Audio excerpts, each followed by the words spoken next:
자, 여러분, 이번에는 강아지 질병 중에 가장 흔한 질병이라고도 할 수 있는 귓병, 이 귓병을 치료하는 약, 귓병약의 종류 및 사용 정보를 알아보도록 하겠습니다.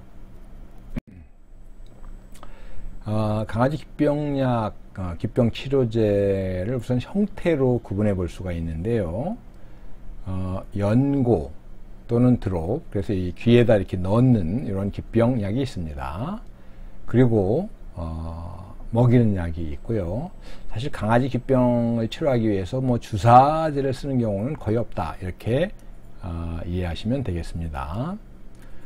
연고, 드롭을 사실 많이 쓰는데요. 먹이는 약보다도 항곰팡이제, 그 다음에 항생제, 세균을 치료하기 위한 항생제, 그 다음에 스테로이드, 염증을 가라앉히고 통증을 완화하기 위한 뭐 이런 목적으로 사용하는 스테로이드, 그 다음에 귀지 제거제를 사용하기도 하는데요. 어떤 경우에는 귀지가 많이 쌓여있기 때문에 사실 약물을 넣을 수가 없는 경우도 종종 있습니다. 이런 경우에는 먼저 귀지 제거제를 사용해서 제거하고 이런 이제 귓병약을 쓰거나, 또는 귓병약에 이것이 포함이 돼 가지고 사용하면 귀지가 먼저 제거되면서 약이 침투할 수 있게끔 이렇게 만든 이 연고나 드롭도 있습니다.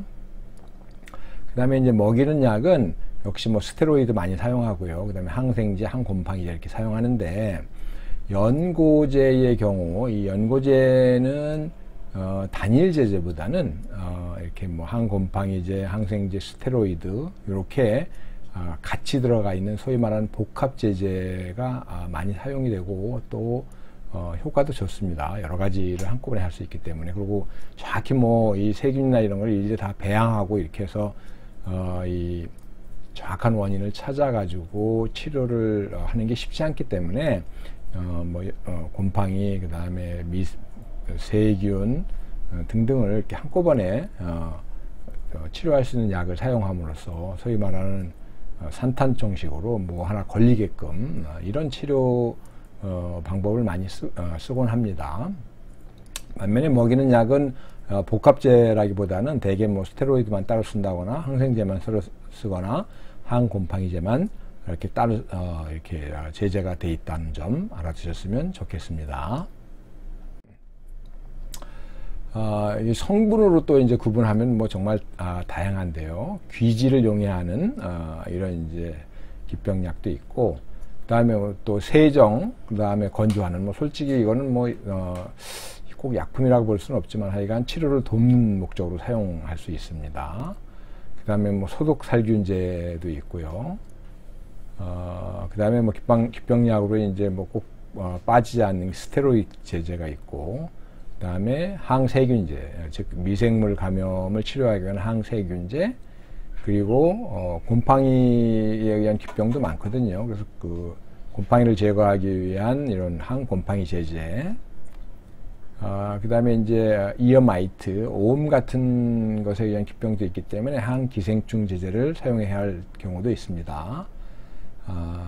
그리고 뭐 이런 것을 이제 각자 사용하는 것보다는 뭐 이 스테로이드와 그 다음에 항미생물, 즉 항생제나 항곰팡이 제제, 이것이 함께 이렇게 들어있는 이런 복합 제제, 주로 이제 연고제가 많은데요. 이런 형태로 강아지 귓병약, 귓병 치료약이 지금 시중에 나와서 사용되고 있습니다. 자, 그럼 강아지 귓병약을 사용할 때 어떤 점을 주의해야 되는지 알아보도록 하겠습니다. 뭐 가능하면 이 복합제제, 특히 연고제나 뭐 드롭제 같은 경우 복합제제를 사용하는 것이 좋습니다. 아까도 말씀드렸지만 뭐 정확히 이게 세균인지 또는 곰팡이인지 구분하는 게 쉽지 않고, 뭐 배양을 하고 등등 이런 과정이 복잡하기도 하고 또 어렵기도 하고요. 그 다음에 또 세균하고 곰팡이가 이렇게 한꺼번에 감염된 경우도 많기 때문에 막 귓병이 확실하게 진단이 나오면 이렇게 복합제제를 보통 사용하곤 합니다. 그러고 이제 많이 사용하는 것이 연고제인데, 사실 이 연고제가 생각보다 이렇게 넣는 게 쉽지 않습니다. 특히 이제 뭐 병원에서는 제대로 넣겠지만